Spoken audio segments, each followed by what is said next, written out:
Bonjour et bienvenue à l'invité de Thierry Dim. Nous avons le plaisir d'accueillir aujourd'hui Angela De Wolf. Bonjour Madame De Wolf. Bonjour. Vous êtes connue comme l'égérie de la finance durable. En fait, c'est quoi la finance durable? En fait, la finance durable, c'est l'évolution de ce qu'est la finance classique, qui donc prend toujours en compte les considérations d'investissement, de rendement financier, mais qui ajoute à cela une évaluation plus approfondie des sociétés dans lesquelles on investit et qui évalue la qualité environnementale, sociale et de gouvernance des sociétés dans lesquelles on achète des actions ou des obligations. Est-ce que quelque part, vous n'êtes pas en train de suivre ce qu'on appelle une certaine mode? C'est-à-dire, par exemple, on a des vêtements où on a besoin de savoir la traçabilité peut-être de nos vêtements. Et vous également, vous lancez quelque chose qu'on appelle finance durable. Est-ce que c'est pas une sorte de mode? Alors, je ne sais pas si c'est une mode. En tout cas, ce qu'on voit, c'est que fondamentalement, le consommateur aujourd'hui demande cette traçabilité. Et c'est vrai que ça a été plutôt un consommateur qui l'a demandé d'abord pour des produits comme consommation, donc les fruits, légumes, la traçabilité aussi des produits alimentaires, de plus en plus sur le vestimentaire. Et on voit que la finance est restée un peu éloignée pendant longtemps de cette dimension de traçabilité. On ne savait pas d'où venait l'argent. Aujourd'hui, c'est une obligation de savoir d'où vient l'argent. Et on ne savait pas dans quoi était investi l'argent, et je crois que la finance durable est un élément qui aide à mieux comprendre d'où vient l'argent et dans quoi est-ce qu'il est investi, et assure finalement... Mais les banques quand même nous donnent quand même à la fin peut-être de l'année un certain rapport par rapport à nos investissements. Ah, ils donnent un rapport de rentabilité, de performance financière et du profil de risque de votre portefeuille d'investissement, mais ils ne vous donnent pas la qualité des sociétés dans lesquelles vous êtes investi. Et c'est vrai que la finance durable n'est qu'une manière de faire évoluer ce qui devient une exigence pour le reste de la consommation. Ça touche aujourd'hui aussi le domaine de la finance, et je pense qu'à l'avenir, beaucoup d'investisseurs, qu'ils soient professionnels, institutionnels ou privés, demanderont à leurs banquiers d'avoir un rapport sur leur performance, mais également la qualité des sociétés dans lesquelles ils sont investis, pour s'assurer qu'ils soient en cohérence avec tout ce qu'ils font. Mais concrètement, on a quand même de la peine à voir développer ce type de concept, parce qu'au final, vous êtes là, vous luttez depuis plusieurs années, mais le grand public n'adhère pas. Pourquoi?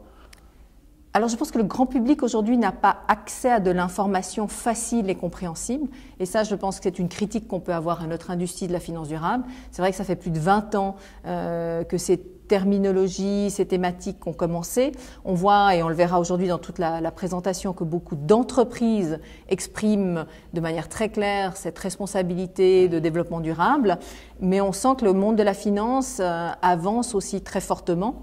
Il faut savoir qu'en Europe, les caisses de pension aujourd'hui sont quasiment obligées de communiquer sur la manière dont elles prennent en compte ces valeurs-là. Donc il y a un mouvement aussi auprès des fondations qui demandent de plus en plus d'être en lien entre la mission, les valeurs et leurs investissements. Donc c'est une tendance qui est lente, mais c'est une tendance qui se confirme et qui, à mon avis, prendra beaucoup d'ampleur à l'avenir.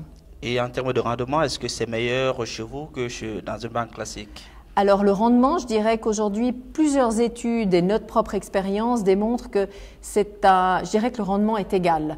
Comme en finance, vous avez des bons rendements, mais vous avez aussi des très mauvais managers et qui font de la sous-performance, je dirais qu'en finance durable, vous avez des excellents gérants et vous avez des gérants qui ne font pas de la bonne performance. Les deux choses ne sont pas associées. Ce n'est pas parce que vous évaluez la qualité des sociétés et que vous prenez en compte ces informations tant d'un point de vue du risque que de l'opportunité que vous pouvez immédiatement faire un lien direct entre durabilité et performance. Mais à terme, il est évident que quelqu'un qui prendra et investira dans des sociétés de qualité qui seront mieux armées pour faire face aux enjeux du développement durable, plus on a de chances d'avoir des sociétés qui seront pérennes. Mais quelque part, on s'attend comme avoir des meilleurs rendements avec vous, puisque les sociétés vers lesquelles vous allez investir l'argent du citoyen, vous les avez regardées, c'est-à-dire vous avez quand même tout scruté. Quelque part, on s'attend quand même que le rendement soit meilleur. À terme, c'est vrai que comme la bourse peut être très court-termiste, ces facteurs-là ne ressortent pas dans l'immédiat.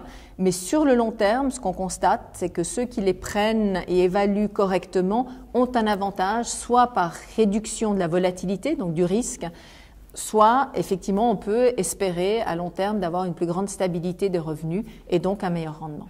Est-ce qu'on peut dire que la finance durable, c'est le devenir de la finance? Alors c'est un credo que je partage avec un certain nombre de mes collègues et acteurs dans la finance. On a été fondateur du Sustainable Finance Geneva, on est maintenant membre du Swiss Sustainable Finance. Donc on pense que l'industrie financière qui est soumise à beaucoup de critiques, qui voit son secret bancaire disparaître, qui voit la notion, disons, de discrétion ne plus être une valeur, effectivement elle devra innover et dans cette innovation, je pense que la finance durable jouera un rôle clé. Mais concrètement, par exemple, qu'est-ce qu'elle peut apporter au niveau de la place financière suisse? Elle peut attirer une nouvelle clientèle, elle peut attirer des fonds souverains qui, eux, sont sensibles à ces questions-là. Elle peut attirer des très grandes caisses de pension qui voudraient un service particulier avec toute la traçabilité, qui voudraient investir dans la microfinance. On sait que la Suisse est un des leaders en microfinance. On sait que les Nations Unies sont présentes. Je pense qu'il peut y avoir toute une innovation dans les produits financiers qui intègrent l'impact social et environnemental. Donc je crois que la Suisse a beaucoup d'atouts pour pouvoir devenir un leader et ambitionner de devenir leader dans ce milieu, dans ce domaine. Merci Madame Angela De Wolf pour ces explications. Quant à vous, nous vous donnons rendez-vous très prochainement avec un nouvel invité. Au revoir.